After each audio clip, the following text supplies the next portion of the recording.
Press the bell icon on the YouTube app and never miss another update.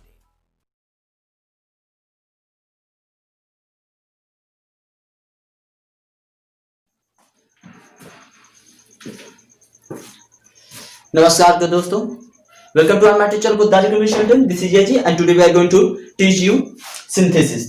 So guys, आज मैं आप सभी को सिंथेसिस को पढ़ाने वाला हूं जो हमारे इंटर के सिलेबस से है। सो गाइस, सिंथेसिस हमारा बहुत ही इंपॉर्टेंट टॉपिक है इंटरमीडिएट के स्टूडेंट के लिए, क्योंकि इसमें से श्योरली 2 नंबर का क्वेश्चन तो पूछेगा ही बोर्ड के एग्जाम में।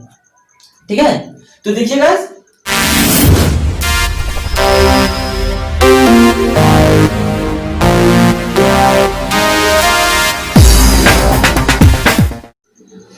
सिंथेसिस कितने प्रकार के होते हैं गाइस?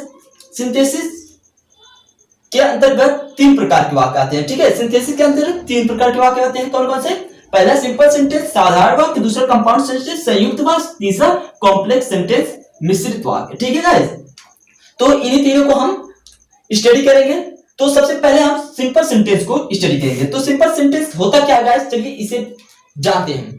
देखिए guys, combine 2 or more than 2 simple sentence into 1 simple sentence। ठीक है, मतलब 2 या 2 से अधिक साधारण वाक्य को मिलाकर के एक साधारण वाक्य बनाना, यह सिंपल सेंटेंस के अंतर्गत आता है। तो गाइस, सिंपल सेंटेंस अब कितने प्रकार से बनते हैं इसके बारे में जान लेते हैं। तो देखिए गाइस, सिंपल सेंटेंस 7 प्रकार से बनते हैं। ठीक है, पहला तो बाय यूजिंग पार्टिसिपल, मतलब पार्टिसिपल का प्रयोग करके। दूसरा बाय यूजिंग नॉमिनेटिव एब्सोल्यूट, मतलब नॉमिनेटिव एब्सोल्यूट का प्रयोग करके साधारण वाक्य बनाना। और तीसरा है हमारा, जो हम यहाँ भूल गए हैं तो हम यहाँ लिख दिए हैं, बाय यूजिंग इंफिनिटिव, मतलब इंफिनिटिव का प्रयोग करके साधारण वाक्य बनाना। और चौथा है हमारा by using noun in opposition, मतलब नाउन का प्रयोग करके और अपोजिशन लगा करके साधारण वाक्य बनाना। और पांचवा है हमारा by using preposition with noun और जिरेंड, मतलब प्रीपोजिशन का प्रयोग नाउन अथवा जिरेंड के साथ करके साधारण वाक्य बनाना। और हमारा छठवां है बाय यूजिंग एडवर्ब और एडवर्बियल फ्रेज, मतलब एडवर्ब या एडवर्बियल फ्रेज का प्रयोग करके साधारण वाक्य बनाना। और सातवां है हमारा बाय यूजिंग एडजेक्टिव और एक कंजंक्शंस, मतलब एडजेक्टिव अथवा एक कंजंक्शंस का प्रयोग करके साधारण वाक्य बनाना। तो गाइस, अब हम सिंपल सेंटेंस को किस प्रकार बनाते हैं, तो हम पहला टॉपिक स्टडी करेंगे, क्या? By using participle. तो गाइस, पार्टिसिपल भी 3 प्रकार के होते हैं। There are 3 types. पहला होता है हमारा प्रेजेंट पार्टिसिपल, और दूसरा होता है पास्ट पार्टिसिपल, और तीसरा होता है परफेक्ट पार्टिसिपल। तो सबसे पहले हम प्रेजेंट पार्टिसिपल को स्टडी करेंगे। तो चलिए देखते हैं प्रेजेंट पार्टिसिपल का प्रयोग करके हम 2 साधारण वाक्य या 2 से अधिक साधारण वाक्य को एक साधारण वाक्य में किस तरह बनाएंगे। ठीक है, तो चलिए सबसे पहले हम प्रेजेंट पार्टिसिपल को स्टडी करेंगे। सो फ्रेंड्स, देखिए, जैसे हमने आप सभी को पहले बताया है कि हम अब पार्टिसिपल का प्रयोग करके साधारण वाक्य को बनाएंगे, मतलब 2 साधारण वाक्य को एक साधारण वाक्य में कन्वर्ट करेंगे। तो गाइस, पार्टिसिपल के अंतर्गत पहले हमारा आता है प्रेजेंट पार्टिसिपल। तो हम प्रेजेंट पार्टिसिपल का प्रयोग करके 2 साधारण वाक्य को एक साधारण वाक्य में कन्वर्ट करेंगे। तो देखिए, पहला हमारा प्रेजेंट पार्टिसिपल, इसका हिंदी अर्थ होता है कर या हुए, मतलब इसके वाक्यों में कर या हुए या कभी कभी पर शब्द भी आता है। ठीक है, तो गाइस, अब हम इन दोनों वाक्य को कंबाइन करके एक साधारण वाक्य बनाएंगे। तो गाइस, प्रेजेंट पार्टिसिपल का या किसी भी पार्टिसिपल का प्रयोग कब करेंगे इसके बारे में थोड़ा जान लेते हैं। गाइस, पार्टिसिपल का प्रयोग हम तभी कर सकते हैं जब दोनों कार्य एक दूसरे पर आश्रित हो। ठीक है, मतलब एक कार्य दूसरे कार्य पे आश्रित हो और दोनों के कर्ता सेम हो। ठीक है, मतलब कॉमन हो, तब हम पार्टिसिपल का यूज करते हैं। तो देखिए गाइस, यहां पर I saw a lady, she was reading a book, मतलब मैंने एक महिला को देखा, वह किताब पढ़ रही थी। ठीक है, मतलब दोनों कार्य कौन कर रहा है? मैं कर रहा हूं, मैं देख भी रहा हूं और वो पढ़ रही थी तो उसे मैं ही देख रहा था। ठीक है, तो देखिए गाइस, अब इसकी कॉम्बिनेशन क्या होगी?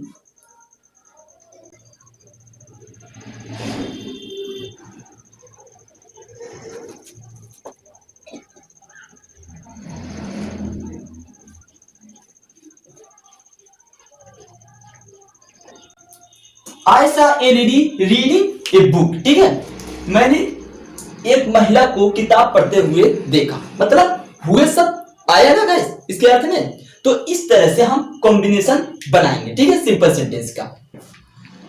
सो फ्रेंड्स देखिए, अब हमारा दूसरा एग्जांपल है was tired of play he sat down to rest। ये गाइस पहले वाले एग्जांपल से थोड़ा डिफरेंट है, जिसके लिए कुछ स्पेशल रूल होते हैं, ठीक है।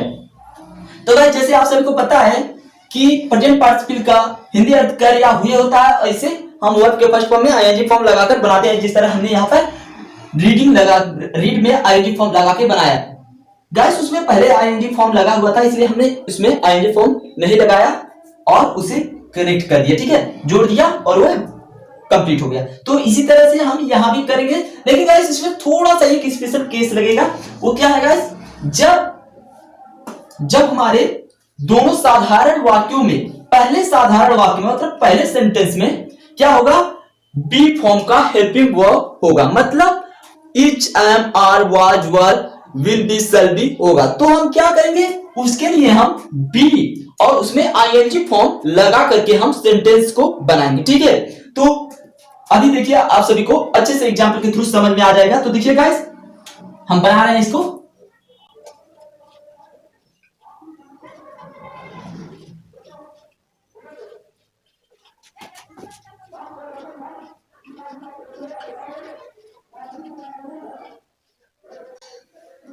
Being tired of play, he sat down to rest। इस तरह से गाइस हमने क्या किया है, was को be में कन्वर्ट किया है, क्योंकि ये be फॉर्म का हेल्पिंग वर्ब है, तो इसलिए हमने इसमें be में ing फॉर्म ऐड करके इसे बनाया है, इसका कॉम्बिनेशन बनाया है। तो इस तरह से हमारा जो बी फॉर्म के हेल्पिंग वर्ब हो गए, उनके वाक्यों को हम इस तरह से बनाएंगे, being tired of play he sat down to rest, इस तरह से।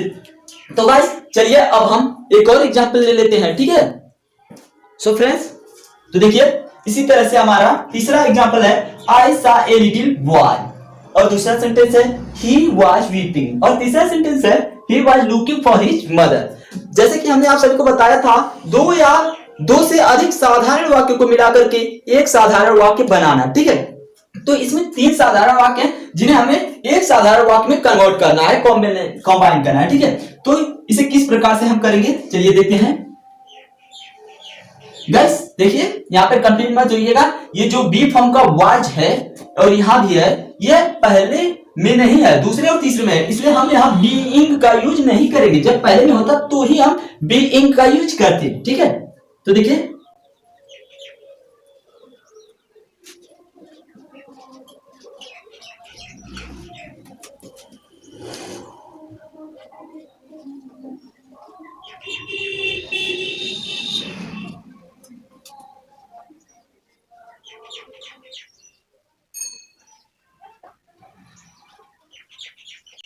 देखिएगा इस तरह से हम तीनों वाक्य को कंबाइन किए हैं। देखिए I saw a little boy weeping and looking for his mother। मैंने एक छोटे लड़के को रोते और अपनी माँ का इंतजार करते हुए देखा, ठीक है, करते हुए है ना गाइस। तो इस तरह से हम प्रेजेंट पार्टिसिपल का प्रयोग करके दो साधारण या दो से अधिक साधारण वाक्य को एक साधारण वाक्य में कन्वर्ट करते हैं। तो अब हम गाइस इसका दूसरा पार्ट पढ़ेंगे जो हमारा पास्ट पार्टिसिपल। तो पास्ट पार्टिसिपल को अब हम लोग स्टडी करेंगे, तो चलिए देखते हैं। सो फ्रेंड्स देखिए अब हमारा सेकंड जो टॉपिक है वह है पास्ट पार्टिसिपल, मतलब पार्टिसिपल के अंतर्गत दूसरा भाग पास्ट पार्टिसिपल। तो गाइस इसमें कार्य का पूर्ण होना मतलब कार्य का समाप्त होना पाया जाए, ठीक है, कार्य का पूर्ण होना पाया जाता है, और इसमें वर्ब के थर्ड फॉर्म से हम मतलब इसे हम वर्ब के थर्ड फॉर्म का प्रयोग करके बनाते हैं, ठीक है। तो गाइस देखिए इसमें दोनों कार्य पूर्ण हो चुका होगा, ठीक है।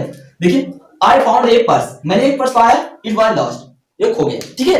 तो दोनों कार्य पूर्ण हो चुका है। तो जब हम इसका कॉम्बिनेशन करेंगे तो किस प्रकार से करेंगे, जैसे कि गाइस यहाँ पे लिखा हुआ है, इसमें हम वर्ब का थर्ड फॉर्म का प्रयोग करते हैं, ठीक है। तो हम वर्ब का थर्ड फॉर्म का प्रयोग करके इसे बनाएंगे। तो देखिए कॉम्बिनेशन क्या होगा इसका,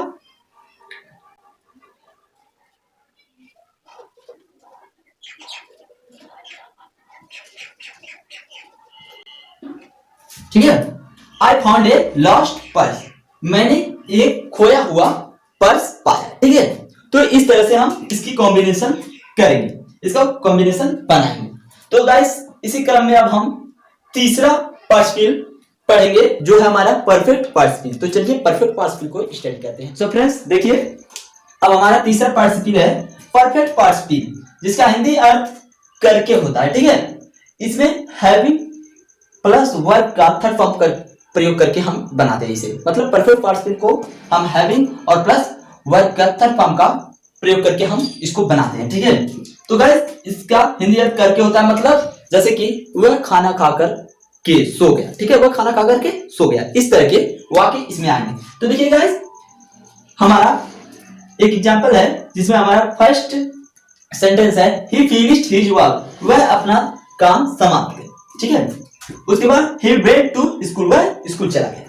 तो इन दोनों को जब हम मिलाएंगे, कॉम्बिनेशन बनाएंगे, तो गाइस देखिए इसे बनाने के लिए सबसे इंपॉर्टेंट है कि आप सभी को इन दोनों वाक्यों की, मतलब दो है या तीनों, सभी की हिंदी पता होनी चाहिए, मतलब इसका हिंदी अर्थ आपको निकालना आना चाहिए। और सबसे पहले हम लोग हिंदी को ही कनेक्ट करते हैं, उसके बाद ही हम इन्हें अच्छी तरह से जोड़ पाएंगे। जैसे कि he finished his work, वह अपना कार्य समाप्त किया, और he went to school, वह विद्यालय चला गया, ठीक है। तो क्या होगा, अपना कार्य समाप्त करके वह विद्यालय चला गया। तो इसकी कॉम्बिनेशन क्या होगी गाइस, चलिए देखते हैं।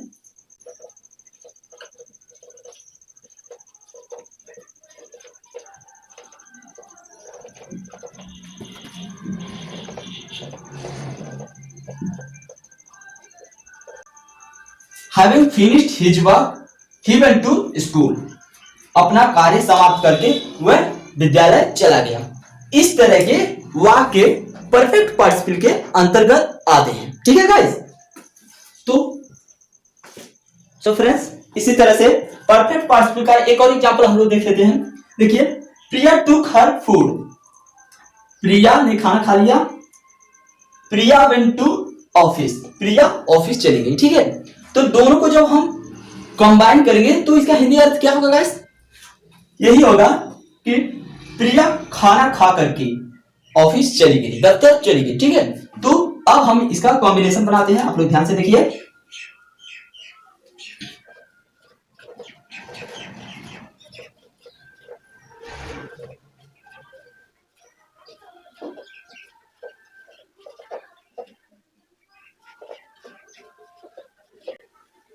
Having taken her food, Priya went to school, sorry office, ठीक है। खाना खा करके प्रिया ऑफिस दफ्तर चली गई, ठीक है, इस तरह से। सो गाइस, अब आप सभी इसका स्क्रीनशॉट ले सकते हैं, हमारा तीनों पार्टिसिपल कंप्लीट हुआ। इस तरह से हम पार्टिसिपल का प्रयोग करके दो या दो से अधिक साधारण वाक्य को एक साधारण वाक्य में कन्वर्ट करके हम साधारण वाक्य बनाएंगे, ठीक है। तो गाइस उम्मीद करता हूं आप सभी को तीनों पार्टिसिपल अच्छे से समझ में आए होंगे। इस तरह से आप बहुत सारे एग्जाम्पल लेकर के उसे बना करके प्रैक्टिस करके अभ्यास करेंगे तो आप सभी को भी यह आसानी से आ जाएगा और आपके बोर्ड के एग्जाम में बहुत ही हेल्पफुल होगा, ठीक है, इंटर के बोर्ड के एग्जाम में। तो आज के लिए बस इतना ही, मिलते हैं हमारे नेक्स्ट वीडियो में, तब तक के लिए बाय बाय।